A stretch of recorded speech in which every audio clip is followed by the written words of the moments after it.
உங்கள் தங்க நகை விற்று உடனடி பணம் பெற மேக்ஸ் கோல்ட் கால் 04445454545. கவின் செல்வ கணேஷ் தாய் தந்தை பாட்டி உள்ளிட்ட உற்றார் உறவினர்களை நேரிலே சந்தித்து நேற்று நான் ஆறுதல் கூறினேன். அவர்களுடைய முக்கியமான கோரிக்கைகள் ஒன்று, எஃப்ஐஆரில் இடம்பெற்றுள்ள அனைவரையும் கைது செய்ய வேண்டும், 2 பேர் மட்டுமே கைது செய்யப்பட்டிருக்கிறார்கள் என்பதுதான். அத்துடன் இதுபோன்ற ஆணவ படுகொலைகள் இனி தமிழகத்தில் நடக்கக்கூடாது. கவின் செல்வ கணேஷ் கடைசியாக இருக்க வேண்டும். அதற்கு தமிழ்நாடு அரசு ஆணவ படுகொலை தடுப்புச் சட்டத்தை இயற்ற வேண்டும் என்பது கவின் செல்வ கணேஷ் குடும்பத்தினரின் இன்னொரு கோரிக்கையாகும். அதைத்தான் விடுதலை சிறுத்தைகள் கட்சியும் வலியுறுத்துகிறோம். 2 நாட்களுக்கு முன்பு உள்துறை அமைச்சகத்திற்கு அமித்ஷா அவர்களுக்கு விடுதலை சிறுத்தைகள் கட்சியின் சார்பில் தேசிய அளவில் ஆணவ கொலை தடுப்புச் சட்டம் இயற்ற வேண்டும் என்று கோரிக்கை மனுவை வழங்கியிருக்கிறோம். மாநில அரசுக்கும் அந்த அதிகாரம் இருக்கிறது என்பதால் மாநில அரசு ஒன்றிய அரசு இயற்றும் என்று காத்திருக்காமல் உடனடியாக ஆணவ கொலை தடுப்புச் சட்டம் இயற்றுவது குறித்து சிந்திக்க வேண்டும், உரிய நடவடிக்கை எடுக்க வேண்டும் என்று வலியுறுத்துகிறேன்.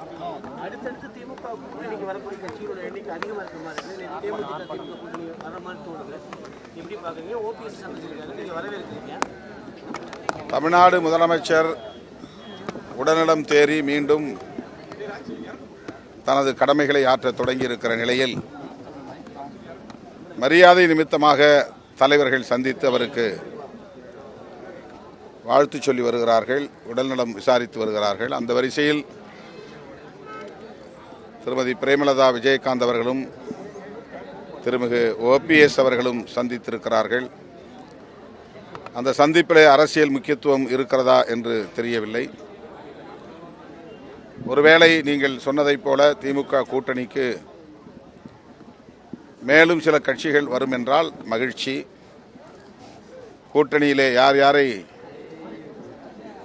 கூடுதலாக இணைத்துக் கொள்வது என்பது குறித்து திமுக தலைவரும் கூட்டணி தலைவருமான தளபதி ஸ்டாலின் அவர்கள்தான் முடிவெடுப்பார். சனாதன சக்திகள் இங்கே வேரூன்றிவிடக்கூடாது.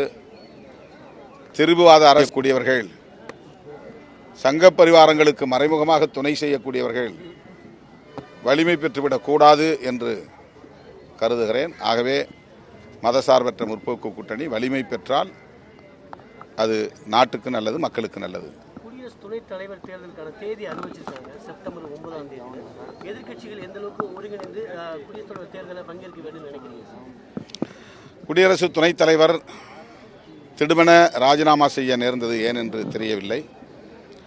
அரசியல் அழுத்தங்கள் காரணமாக இருக்கும் என்று சொல்லப்படுகிறது. அவருக்கு விடையனுப்புகிற விழாவை கூட முறைப்படி அவர்கள் செய்யவில்லை. பாஜக மற்றும் RSS உள்ளிட்ட அமைப்புகள் ஏதோ ஒரு அரசியல் கணக்கோடு அவரை வீட்டுக்கு அனுப்பியிருக்கிறார்கள் என்று மட்டும் உணர முடிகிறது. இந்த நிலையிலே செப்டம்பர் 9ஆம் தேதி குடியரசு துணைத் தலைவருக்கான தேர்தல் தேதி அறிவிக்கப்பட்டிருக்கிறது. அதை வரவேற்கிறோம். வழக்கமாக தென்னிந்தியாவிலிருந்து ஒருவர் குடியரசு துணைத் தலைவர் தேர்ந்தெடுக்கப்படுவது உண்டு. ஆகவே இப்போது தேர்ந்தெடுக்கப்படுகிற குடியரசு துணைத் தலைவர் தமிழ்நாட்டிலிருந்தோ அல்லது தென்னிந்திய மாநிலங்களிலிருந்தோ ஒருவர் தேர்ந்தெடுக்கப்பட்டால் மகிழ்ச்சி அடைவோம்.